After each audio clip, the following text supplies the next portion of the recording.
Yes, welcome back to the season so far. And the fifth installment is my man Callum from KOPISH. Callum, how are you doing during this very boring international break? You all right, my man? I'm not too bad, bro. Firstly, thanks for having me on the channel. Big up, everyone. I wish I was coming on here after winning 3 games on the bounce rather than losing 3 on the bounce. but no, pleasure to be on as always, bro. How you? I'm all right, man. My team's doing all right at the moment, so I just kind of keep my powder dry, and I just sit here on days like this and just be thankful that I'm not Wolfie. That's the extent of my life at the moment. But listen, to all those at home, this is the season so far. So trying to give you something different during the international break. Listen, you've seen Lawless come on and talk about his West Ham team. Kaz has talked about Man United. We've had Potts talking about winning the league with Arsenal. Now we have got Callum, and also earlier today, you probably saw myself and Ricky Sachs from Last Word on Spurs talking about how Tottenham are going to win the league. Just kidding. Just kidding. Just kidding. Just kidding. Cal, we live in a world now where social media runs everything. And what I mean by this is, as a Spurs fan, I can't quite believe when I'm watching content and I see people say things like, slot out, he's got to go. That's the world we live in. Liverpool have lost 3 games in about 8 to 10 days, whatever it is. Yeah. Are we seeing social media age where everything now is just dramatized? Is it all as bad as everyone makes at Liverpool? What's going on? I'll be honest. The section of the fan base that's slot out, I'd probably say is about 2 to 5%. Right. But as goes in life, the squeaky wheel is the one that gets the oil, isn't it? So it's going to seem like the majority is doing it because they're the ones shouting the loudest, but really the majority of us, we don't want Slot sacked. We just want him to change how our fortunes are going. And look, we've had things, if I'm going to be honest, extremely cushy since Slot's been here. Like, we've won the league. We did well in the Champions League until we got to PSG, who went on to win it. We got to the final of the Carabao Cup. Okay, didn't have a good showing in the final, but we got to the final. And FA Cup was probably the lowest point of our season last season. In the summer, in terms of footballing activities, couldn't have gone much better. Now, as a Liverpool fan, I'll tell you, I don't think we have a complete squad, but everything weren't going to be solved in one summer. We had gone 3 previous summers only signing Federico Chiesa, so we were playing catch-up. Obviously, the outlier of the summer was the sad passing of Diogo Jota, rest in peace.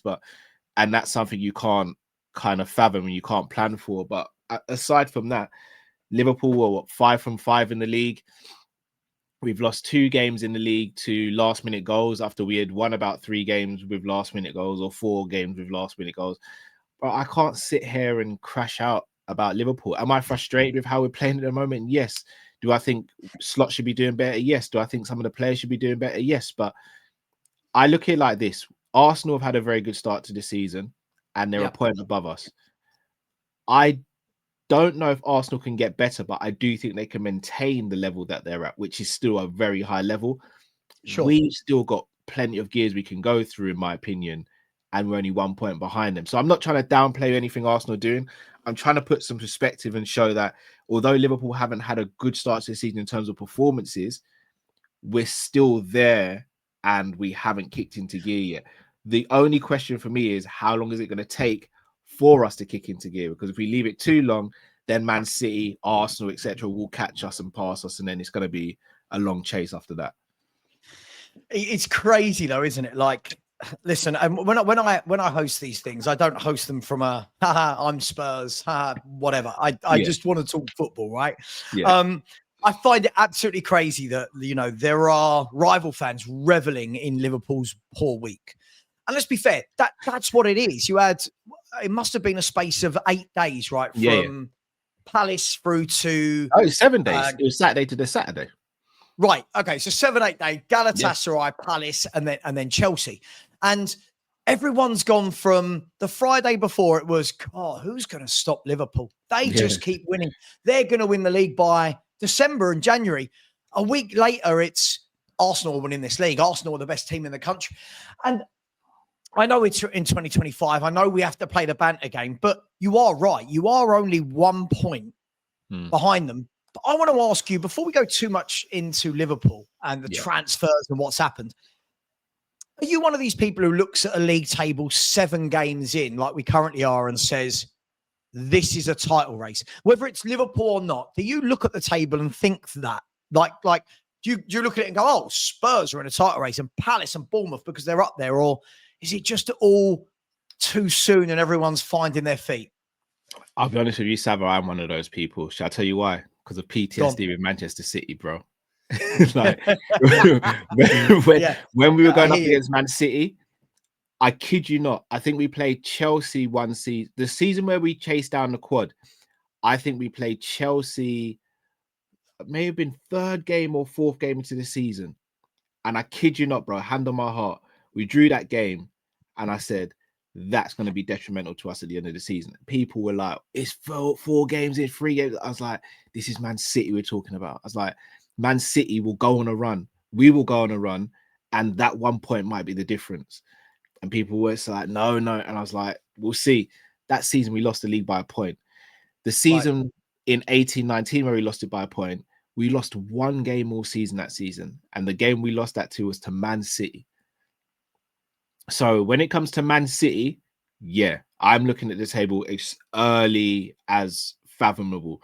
And I have to put respect on Arsenal's name. Arsenal are now that team as well that will push you to the end as well. Apart from last season, we've seen they'll push City to the end. So I have to show Arsenal that respect as well. So when I'm looking at the table now and I'm seeing Arsenal above us after they were 5 points behind us a week ago, I've got to go, you know what? We've got to take this serious. I've got to put respect on Arsenal's name. And I've got to go, we've got to take this title race from now, because I don't want to wait till December and then go, oh, let's switch on. It's a title race. No, it's a title race now. It's a marathon, not a sprint, but you got to start running from the beginning of the whistle, right? And right until the end. So we need to be mindful of what we're doing and we need to switch on ASAP. And then not just that as well, it's little things I look at as well, Sav. Goal difference. Arsenal have got 7 goal difference swing. So for me, that's like an extra point in the league table. Sure. So in my mind, we're 2 points behind Arsenal, unless we get that swing around. But then I look at Man City, they're 2 points and 3 points behind Liverpool and Arsenal, respectively. Man City weren't expected to go on and do anything crazy, but Man City are playing well without Shirky, without Mamouche, without a couple of other players as well. So I'm like, okay, so Man City, we've got to switch on. Respectfully, Sav, I don't think this is a season where Tottenham are going to be in a title race. Yeah, but you don't have to worry about offending me. I don't think we're in a title race. You're okay. You're okay. You won't offend me. But I look at Spurs. You're more organized now, so you're not a walkover now. Frank's going to have you guys playing football. And the more momentum you build with Frank in the team, you're not losing Kudus to AFCON. He's playing really well. Like I'll be real. If you get bought out by the Qataris as well, Tottenham, by this time next year, bro, we could be speaking about Tottenham in a top 3, top 2 race potentially. Don't worry, we're going to talk about Spurs for 10 minutes at the end. Don't worry, because I like it when people say things like, if you get bought out, and all I'm seeing left, right, and centre is the owners rejecting bids for like £4 billion. And I'm like, why? You've had us for 25 years. Let someone else. Anyway, not about my team. But when you look at this, it's crazy, right? We are 7 games in. You've already lost 2 games. With all due respect, would you say that the way you played in the first 5 games, I think it's pretty well known that you weren't firing on all cylinders. No. It wasn't like you were blowing teams away. But would you say that those defeats were coming? Would you say that the warning signs from the first 5 games were that, hang on, if we don't improve performances, we're going to get beaten, and then you've just happened to get 2 on the spin? Is that fair to say? It is and it isn't. So I think it's been blown out proportion how bad we've been in some of those games. So the first game of the season against Bournemouth, we went 2-0 up. We had a really bad 15-20 minute spell, or maybe even 10 to 15 minute spell. And then outside of that, we were very, very good. Then the game after that, we played pretty well in the game after that. The game against Burnley, they just employed the lowest of low blocks, and then we got the penalty at the end. The Everton game, we won that pretty comfortably in the end as well. But the warning signs were there that defensively we weren't clicking. We weren't clicking. And The Palace game, honestly, bro, that's one of the hardest games I've watched as a Liverpool fan, because had it not been for Alisson Becker, we could have been probably 4-0 down at half time. So for me, that was the game where I was like, things aren't right. And then the Galatasaray game, it shouldn't have been a penalty. Plus, we just didn't perform how we should have. But the Chelsea game, I'm looking at Chelsea going into the game. I'm thinking, okay, Achapong and Badiashile as the centre backs. Achapong's a kid. Badiashile has been pretty much axed out the team. We should be getting at these lot. And then we play like that, and then we lose late in the game when, I'll be honest, Chelsea deserved the win. That's where I'm like, things need to improve now, and they need to improve fast. Well, look, let me ask you some direct questions, right? Because I want to go back to the summer, right? Yeah. And listen, again, depending on what show you're on, depends on how much banter people want to put towards this. But I'm not going to ask it with banter. I'm just going to listen. You've won the league, and you won it. Let's be fair, you won it convincingly. Like, I feel like for the last 2 months, Liverpool just went through the motions because you won the league. You then have this big question mark of, hang on, FSG don't spend loads of money. What are they going to do? Are they going to buy in what you need? You then go and spend a lot of money. Now, I know I've heard you say many a time, but net spend. I've heard you. Right? Yeah. But you did. You went and spent big. You I don't know if it's the most the clubs I've ever spent in one summer. I don't know, because Chelsea have had some crazy ones, but it was a lot of money on some big names, some big money signings. And I think then we're all looking, and by we, I mean anyone who's not Liverpool, going, oh my God, Liverpool are going to be, they're just going to run away with it even more. Did you do too much? Was it too many big players, too many cooks coming in at once? Was the summer needed? What did you make of the summer overall? Were you expecting it? Talk to me about the summer. Going into the summer, I wasn't expecting us to do what we did. I'll be honest with you.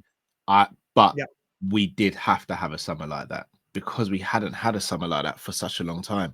We hadn't had a transfer window like that for such a long time. And the squad, even though we won the league, anyone could look at that squad and go, it wasn't good enough to go again.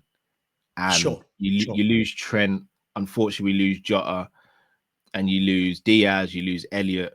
Elliot more so, I think, was pushed out rather than we lost Elliot. Diaz wanted to go. He wanted to go from the season before, but we were convinced him to stay for another year. So we had to do work. The problem is, Sav, because we hadn't done anything in the previous 3 windows, we had to compile everything and do so much in one window, when ideally you almost want to go to a place where you only sign 3 or 4 top quality players every window, right? Just to kind of refresh the squad.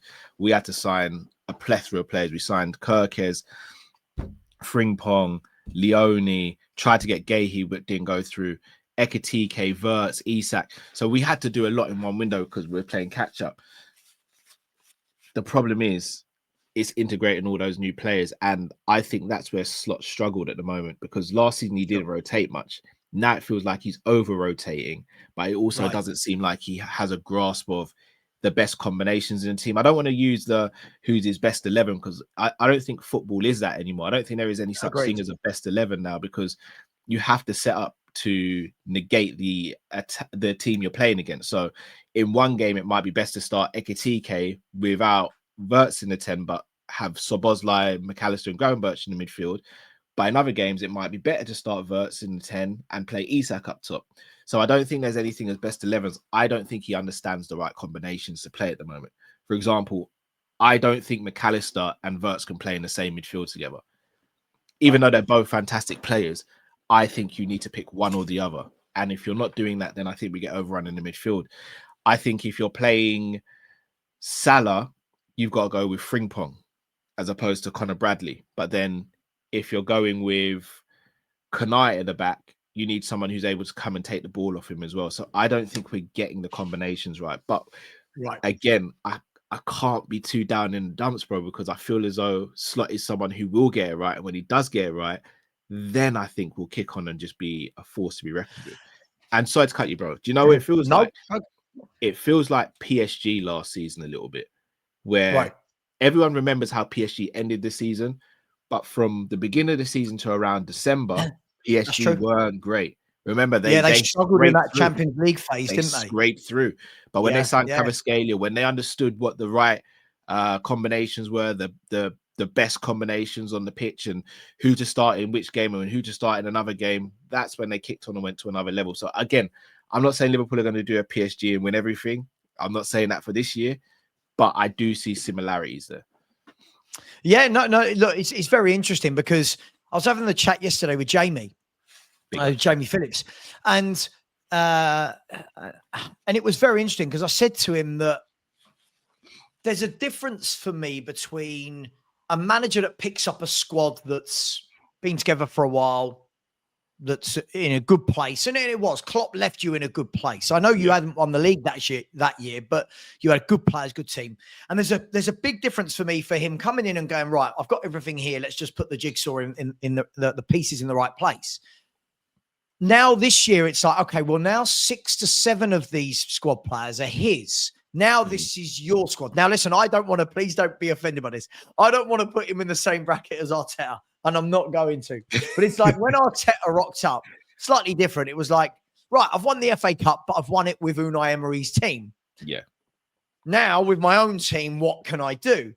And I'm not saying Slot won't get it right, because I think if you do click, all the ingredients are there that you are going to be a top team. Yeah. But are there any assurances that Slot is that guy? I'm not writing him off. I'm just asking you, are there any assurances that Slot is that guy? Or is he the beneficiary of Klopp did a tremendous job building? I think he's the beneficiary of Klopp doing a tremendous job building, but I also don't want to rewrite history either. Klopp didn't win the league since 2020. And again, before anyone goes crazy, I love Klopp. Klopp's my favorite manager of all time, but let's not rewrite history. He didn't win the league. And in his last season, we were top of the league for a long period, and then we bottled it, for lack of a better term. Slot not only came in and with a new team, he came in and didn't make any changes to that team. And he got us playing better, more balanced football and won the league. And I don't, with all due respect to Klopp, I think if Klopp stayed another year, I don't think we win the league under Klopp, because we don't change things like the formation. We don't make Graham Birch one of the pivot players. We don't do any of that stuff. So I don't think we win the league. So I think even though, yes, Slot is a beneficiary of having a good squad, we've seen numerous times where managers come into good squads and not done anything with it. So I still think Slot deserves a massive amount of credit. But I will say the reason why I've got faith that he'll do this, and I know it's not the same level per se, but he did something similar at Feyenoord where he gutted out the team one summer and then the next summer he still went on to win the league, if I'm not mistaken. I just think at the moment these are teething issues which are normal, and we've seen him have ruthless streaks in him where if you're not playing well or you're not doing what is required for the team, then you're out, and it had a knock-on effect on the rest of the team and just made them like sharpen up a little bit.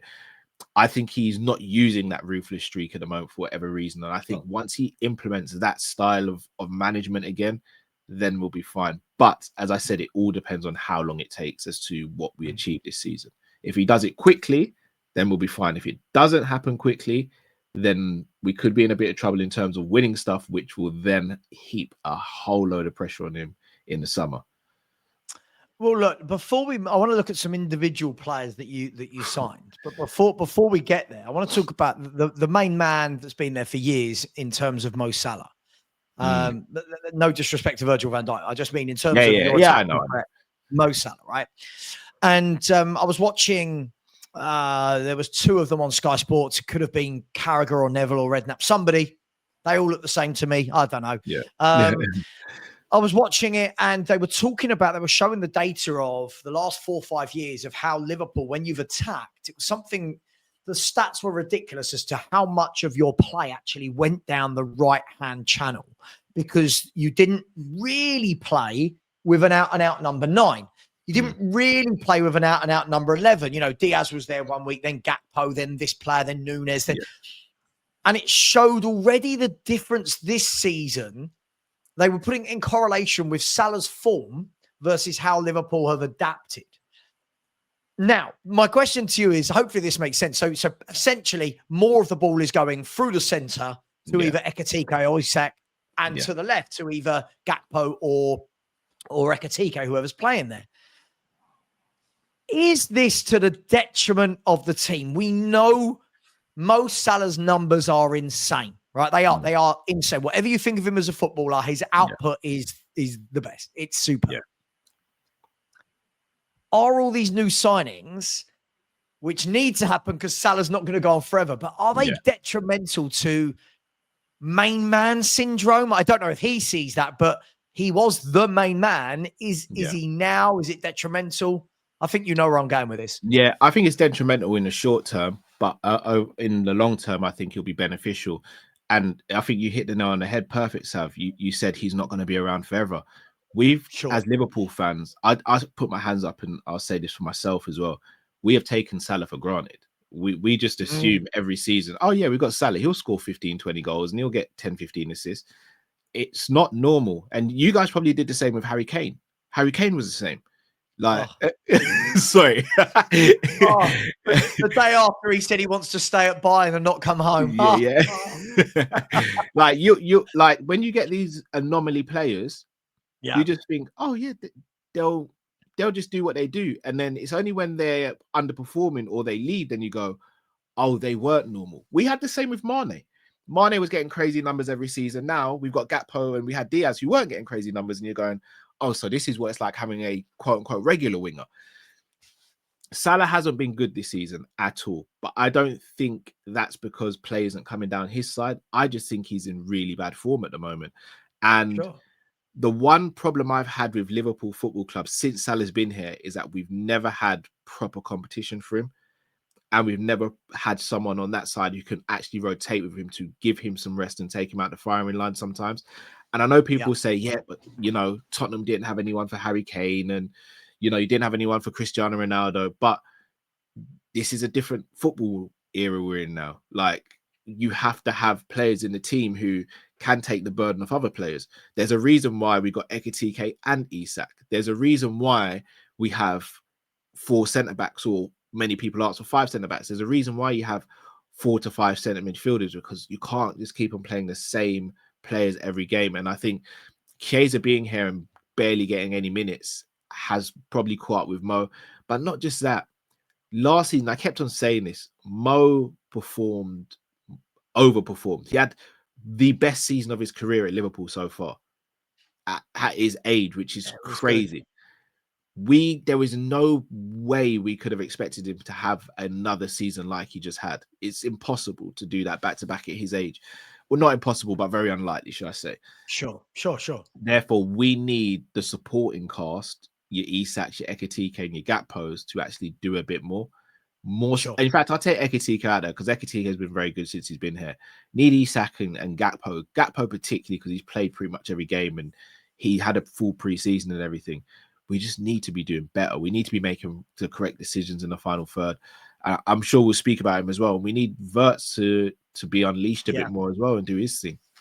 We'll get a bit on Wirtz. But before we get to Wirtz, what I want to do is I want to talk to you about the 2 forwards.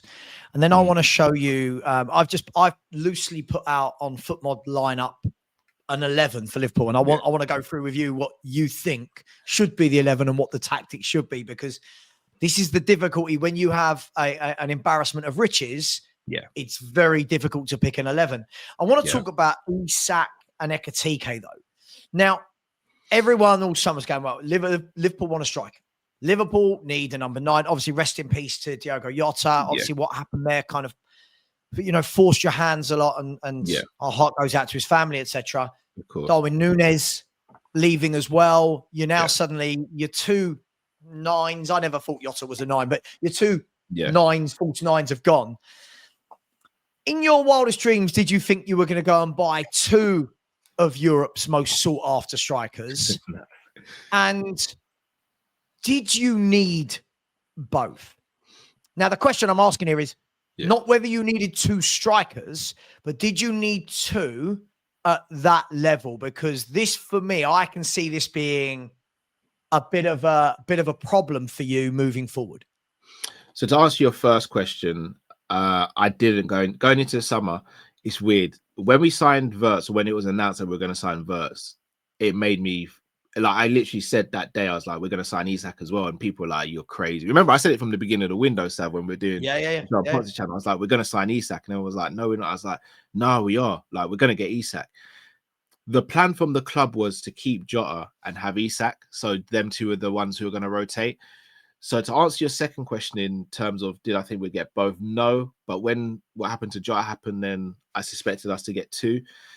Getting Ekitike and Isak, I may look at this very different to others. Sure. I like to have that sort of competition in the team. And you're right, it can cause issues. We've seen it with Man City and Julian Alvarez and Haaland.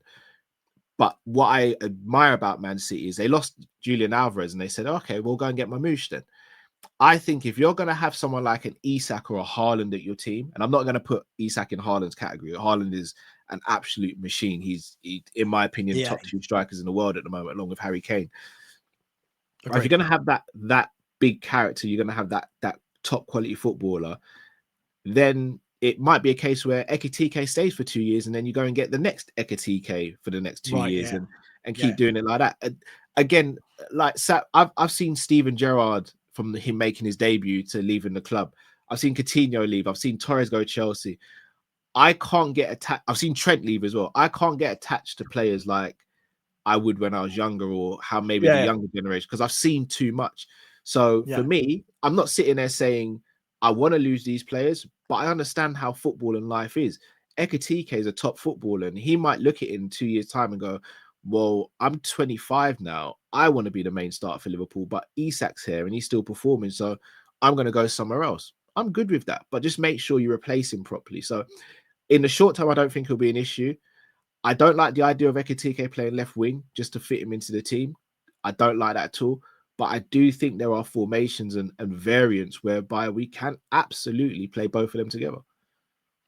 So you don't feel there's a danger of them getting in each other's way? And what I mean by this is, look, I think Ekitike, by the way, has gone a little bit under the radar. I don't mean this season. We played Frankfurt twice last year.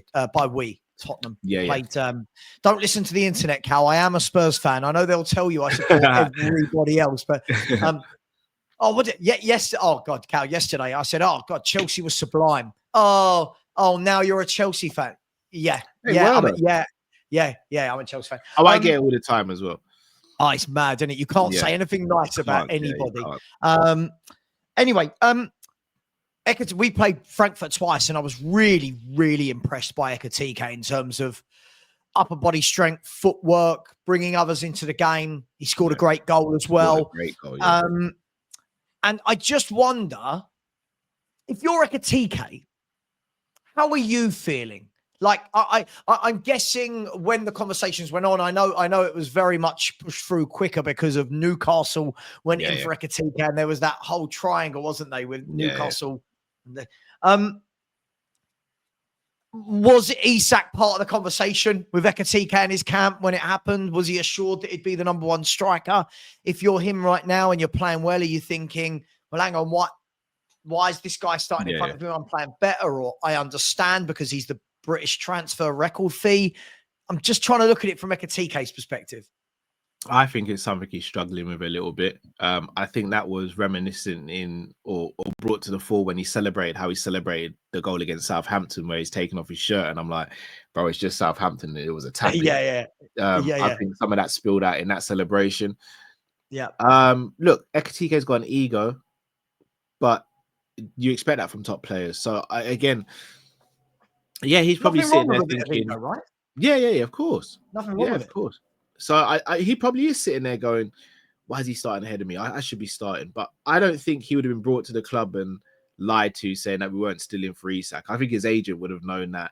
And he would have just thought, okay, well, I back myself to still get a good amount of games. And here's the thing, bro. Last season, I think we played around 5,200 minutes in football overall. Got to the final of Carabao Cup. Obviously, Premier League is 38 games. But we got knocked out early in the FA Cup, and we went out pretty early in the Champions League. Yeah. Isak plays on average around 2,700 minutes a season. So you've still got so out of the 5,000 odd minutes, you've still got at least another 2,400 minutes to play about with.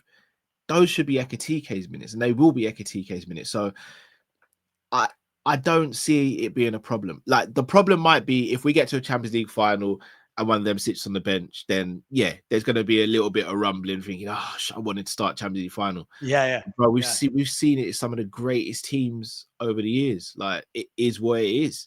Like, Alexis Sanchez sat on the bench for Barcelona sometimes. Berbatov sat on the bench for Man United sometimes. Tevez sat on the bench for Man United sometimes. We had Jota sit on the bench, or Mane sit on the bench, or Firmino sit on the bench. Man City have had Julian Alvarez sit on the bench, and all these other top quality players. It just is what it is. If you're going to be a big club, and you'll know this from when you had Poch there, and you had Wanyama and Dembele and Toby Alderweireld and Vertonghen and Davison Sanchez. Top players have to sit on the bench sometimes. It just is what it is. Yeah. Yeah, listen, I agree. I just feel like Ekitike for me at the moment seems to be the one performing. And by the way, I'm not going to knock Isak. And I want this to lead into the next conversation, which is going to bring in Wirtz. We had a big discussion the other night on our channel about do fans get on players' backs too early? Now, all of this 007, 008 stuff, really, I don't join in with that. I find all of that, that's the, as my man Hook says, it's the YouTube thing, right? That's the YouTube, right? But Florian Wirtz, right, is going to be a victim of his own success here. He's going to be a victim of being one of Europe's most sought-after players, one of the best number 10s in the world, joins for a massive fee. Liverpool haven't hit the ground running. By proxy, certain players haven't.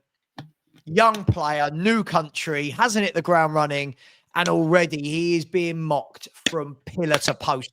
Talk to you about this, Cal, because the adult in me, not the football fan, the adult in me thinks, Jesus, people need to give him just, can we give some players some time? But they won't, right? People won't. Yeah. I might be in the minority here, Sav.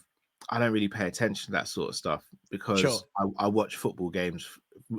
I changed that. I watch Liverpool games in their entirety. It's very easy, bro. I do it all the time. I promise you, if Arsenal lose their next game, I'll be calling Hooks. I'll be calling a gal. I will be that guy in it. Just like I know if we lose our next game, I'll be hearing from Hooks. I'll be hearing from a gal, and etc. I think there's always a place for banter. But in terms of having real conversations about football and Wirtz, any Liverpool fan will tell you, even though he's not been magnificent, he's been far from poor. In fact, you'd arguably say he's been one of our average players this season. He should have probably been on about 4 or 5 assists so far this season, had it not been for poor finishing or poor decision making. As my number 10, his primary job is to create. His secondary job is to score goals, and then everything else is after that. He's doing his primary job. Is he doing it to the highest of levels? No, but he's doing at least the bare minimum. But if others can't score when you're putting chances on a plate for them, Atletico Madrid, Salah hits the post after he's one-on-one with the goalkeeper. He rounds the goalkeeper and Frimpong doesn't even make contact with the football. He sets up Salah against Chelsea. That should have been another goal. He set up Isak against Galatasaray. Isak's got to do better there. He set up Conor Bradley versus Galatasaray. Conor Bradley's got to do better there. There's only so much he can do as a creator. So, yes, he hasn't hit the top form that we saw at Leverkusen or anything like that. But at the same time, he's not been half as bad as people have made out. But narratives have to run, don't they? And how do you get Liverpool? Liverpool's got a content, right? Exactly. Content's got a content. Exactly. But this is a Cal. Listen, this is a top footballer, right? Yeah. And you know, the narrative is always going to run. Look, he clearly can't do it in the Premier League. And you know, when you're looking and going, what's he had? 5 Premier League starts, maybe out of the 7. I don't know. I'm not a Liverpool fan. And I look at so many of the greats of the Premier League era, and you think so many of them, if they had been around during this era now of internet, etc. Like even Son, if I go to that level at Spurs, Son in his first year at Spurs wasn't the Son that everyone talks about. You know, Thierry Henry, That guy came into the league, and everyone's going, "What are you? Are you a striker? Are you a winger?" Yeah. Now we all talk about him as, God, that's the best player we've ever seen in the Premier League. Yeah. You know, Dennis Bergkamp is another one. Or this Ryan Gravenberch. I remember when Ryan Gravenberch first joined Liverpool. People are going, God, I can see why Bayern Munich let him go. Now people are going, is he the best midfielder in the league? Yeah. And I feel like we've all got very short memories. Yeah. And I always liken it to this. And maybe this is my age speaking now, Cal. Maybe because I've got a bit older. If I'm brilliant at my company, right? Let's say I work for, I work for a bank. If I'm brilliant and everyone wants me and I'm getting headhunted. Yeah. And then I go to my new company, and in the first month, right, I need to get to know my colleagues. I've changed my daily routine is different. My journey is different. My meeting my colleagues is different. Where I get breakfast is different. Where I go for lunch is different. The systems are different. The expectations are different. My manager's different. And if in month one, I turn around to my wife and go, I'm just not getting to grips. Right, let's move. I've failed. Yeah. we never apply this to footballers. You know what I mean? With footballers, it's go on. She'd look at you and say, "Do you want to lie down for a bit, Savva? Do you want to have a nap?" But with footballers, we go perform. Now. Don't get me wrong, Cal. Some footballers will come into the league and we go, goodness, yeah. We've got it a little bit with Xavi Simons at the moment. Xavi Simons, you can see the quality. No one's watching Xavi Simons and going, yeah, he can't play. But again, different league. He's still only 22 years of age. He's a new team, a new manager. So I think Wirtz, sorry, this was not really a question. It was more of a I think Wirtz will be absolutely fine. And I think this is going to be one of those where whether it's first half of this season, the second half next year, where people look back and go, bloody hell, how good is Wirtz? That's my feeling on it. Bro, what's the debate in the league at the moment or on Twitter at the moment? Who's better, Rice or Caicedo? Rice went for big money to Arsenal and hit the ground running. Caicedo went from Brighton to Chelsea for big money, didn't hit the ground running. Look at them both now. Caicedo, look at the goal he scored against us. Look at the performance he's had. Everyone considers Caicedo now to be probably the best DM in the league alongside with Rodri. It wasn't like that in his first 5 games. Howling. He's quality. He's doing his thing as well. He's doing his thing as well. But yeah, you're right. I don't pay too much attention to it, Sab. Once Wirtz clicks and Isak clicks, we're cool. We're cool. Yeah. No. Listen, I completely agree with you. I think Caicedo's a great point. Him and Enzo, again, they were victims of how good they were as young players at different clubs.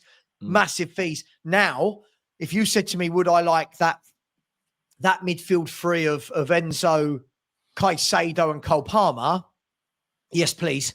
I'm all over that. So I think it's interesting. Look, I want to ask you about a few other clubs before I do. So we're only going to go for another 15 minutes. Before I do, what's your expectation this year of Liverpool? Lots of people saying they must do this, they must do that, but as a Liverpool fan, off the back of winning the title last year, what is the minimum expectation for the club this year? It's going to sound very snobbish and very arrogant. My minimum expectation is to retain the league, bro. I want the league title, and I think we have enough to win the league title. I'd like a domestic cup as well. In an ideal world, the FA Cup, because I'd like us to catch up to Arsenal's record with the FA Cups. But the league and a domestic for me, I don't think we're ready to win the Champions League this season. Personally, I think we could go far, but I don't think we're ready to win it.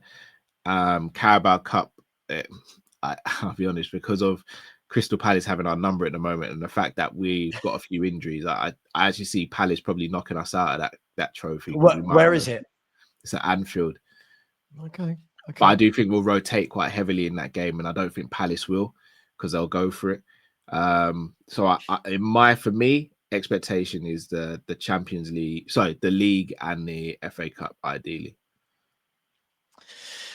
If I was to offer you right now, league or Champions League, so retaining the league or winning the Champions League, you can only have one. What are you taking? Before I answer that, who wins the Champions League? Well, if you don't. Yeah. If you don't, Arsenal win it. you've got hooks going. Yeah.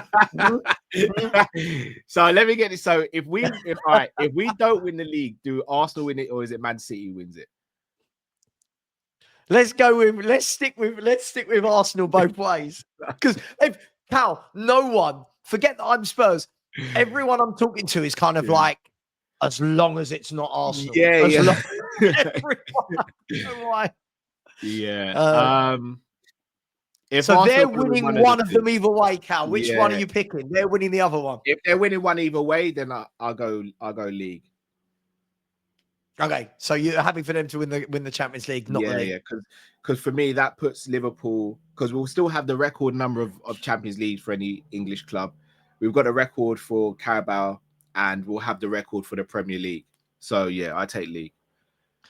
And we haven't retained the league in my lifetime either. So yeah. Fair enough. Well, look, let's move on from that. And when I put this video out, I'm not gonna lie. I'm gonna tag in hooks. I'm gonna tag in hooks. Look, let me ask you this. So obviously, a lot of my viewers that are going to see this obviously are going to be Tottenham Hotspur. So what do you? I'm asking everyone the same question, by the way. What do you make of Spurs? There's been massive upheaval from winning the Europa League to manager going, backroom staff going, coaches going. Daniel Levy has left as chairman. The medical staff have gone.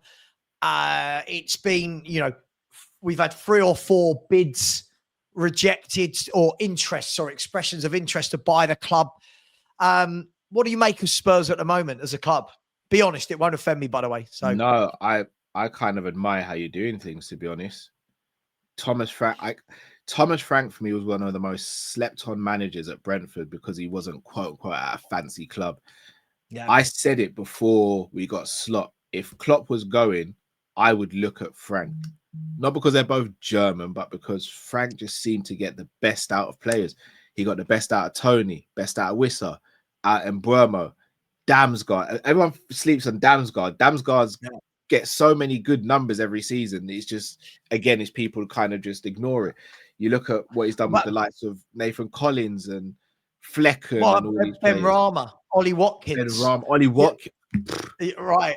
Like, he just kept the list goes on. So I look at him and I thought that he just needs a big club where he can go and express himself. And now he's done that with Spurs.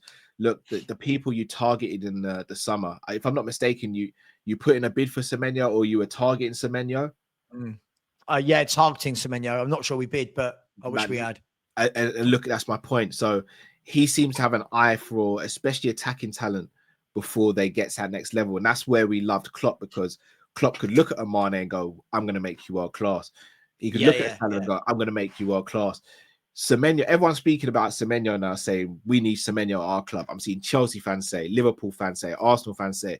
You were the first person who really put in like concrete interest. Kudos, like bloody, what a signing that is.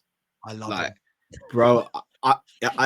I if you would speak to people who watch KOPISH on a regular, it was always Kudus or Elise I wanted at Liverpool. Kudus is such a good footballer.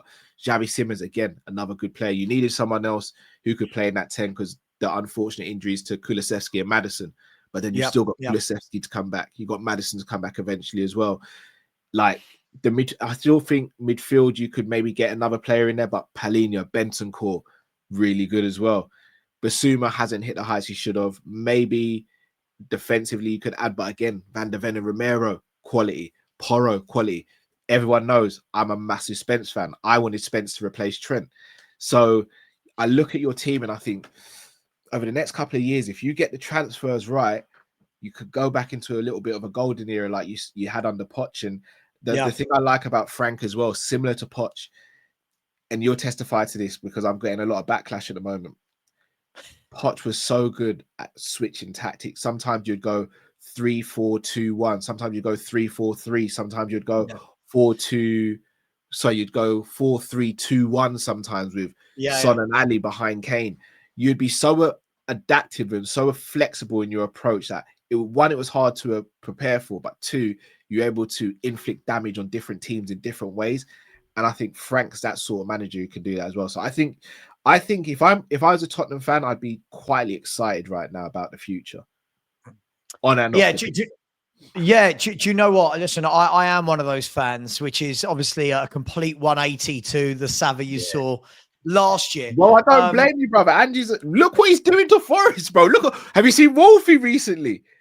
I'm not allowed. Listen, I'm not allowed to talk about Ange because everyone thinks I'm obsessed. I'm not allowed to talk about it. But yeah, have you seen Wolfie's subscribers going through the roof? Yeah.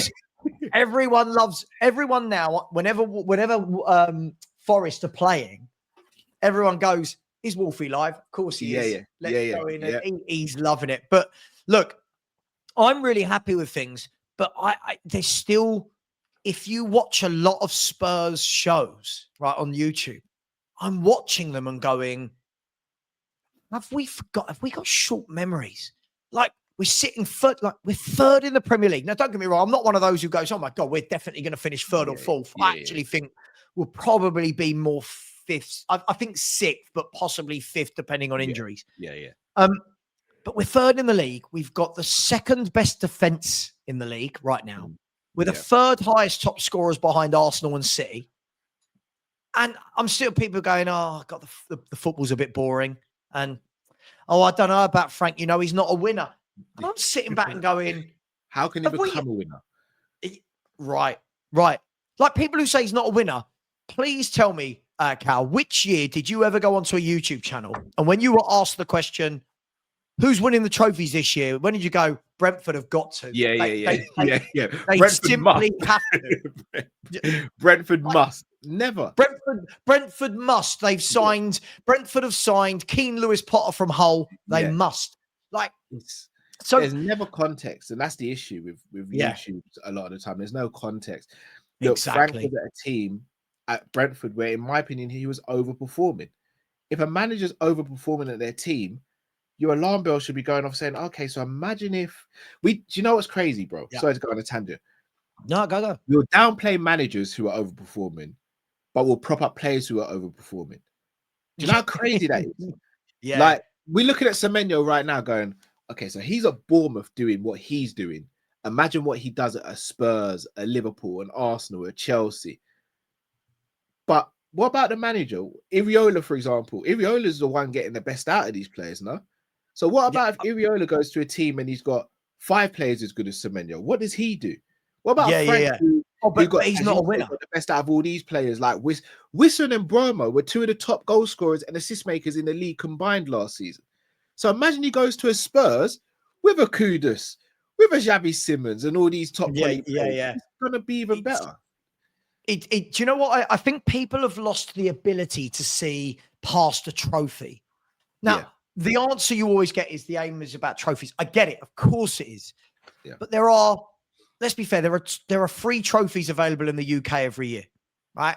If we're going Premier League, League Cup, FA Cup, 95% of those trophies are won by the big 4 or 5 every single year, right? Yeah. So I'm not looking at, yes, Glasner won the FA Cup with Palace, but it's an anomaly. That might not happen for another 10 years where a top club doesn't win an FA Cup. But we look at these people, we see the great job they do. And the only thing people can say is, but he's not a winner. And second of all, when Spurs fans say that, it's like, sorry, what are we used to? We're used to trophies every season, are we? So listen, I really love Thomas Frank. When he talks about a game afterwards, I feel that I want to listen to what he's got to say. Yeah. I feel like I'm listening to a professor talk about his specialist subject. And I'm like, oh, I didn't think of that. But too many football fans now, what's he done? He was at Brentford. He was at Brentford, never got relegated, had the second lowest salary in the Premier League every year for like 5 years or 4 years, whatever it was. But hey, he's not a winner. So, we might as well sack him now. I think you're in very good hands with Frank as a manager. I agree. Very good. I completely agree. Where do you think Spurs should finish? I've got you finish. I think I had you finish 6th going into the season, but I wouldn't be surprised if it was a 5th place finish either. It depends how far you go in the Champions League. Say again, sorry, bro. It won't be 17th, will it? No, gosh, no. If it's 17th, then we might have to revise the conversation we've just had. But it won't be 17th. Sure. And I don't know, man. I don't know how you guys did it. I didn't. I came on screen every day and went, "No, I'm not doing it. I'm not doing it." I don't know how you guys did it. It's kind of it is for my man Wolfie. It's just a little bit of karma, isn't it? What we're seeing right now is just all those 2 stars, 2 stars. Yeah. He's your most Spurs successful are a manager. small club. He's your most successful manager. Why would you sack a successful manager? Yeah. Your entire fan base is asking for this successful manager to be sacked after 7 games. Just quickly, do you think he'll survive? Well, what? Ange? Yeah. But his next 3 games, by the way, are Chelsea, Porto, and Bournemouth. How do you? He'll survive those 3 games because the expectation is not to win those games, in my opinion. After that, though, it's a 50-50. It depends how much Marinakis likes him. Yeah. But now, it's not looking good. And if they're not careful, those Forest players are going to think, I want somewhere else now. Yeah. Your Milinkovic's, your Murillos, your Matt Sells. Gibbs White already wanted out before Anderson. And your Anderson's a baller. So it's going to be interesting to see. It's going to be interesting to see. But listen, what I do know is well done to Wolfie. His channel is flying. Well done, Wolfie. Listen, Cal, I'm going to leave it there. Listen, thank you so much for giving me an hour of your time this morning. Really enjoy. I enjoy the one-on-ones because you get to move away a little bit from the banner. From being in mud. We're all in mud apparently 24 hours a day. So it's why the skin looks so youthful. Listen, everybody, I'm going to put the link to Callum's channel, a great channel. I really enjoy watching yourself and the other 2 when you do your shows. Very relaxed, very laid back.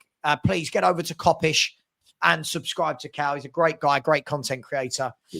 Listen, thanks for joining me. Really appreciate that. Guys and girls, smash the like, leave your comments. I will respond as long as they're not silly. I will respond to them. And as always, come on, you Spurs.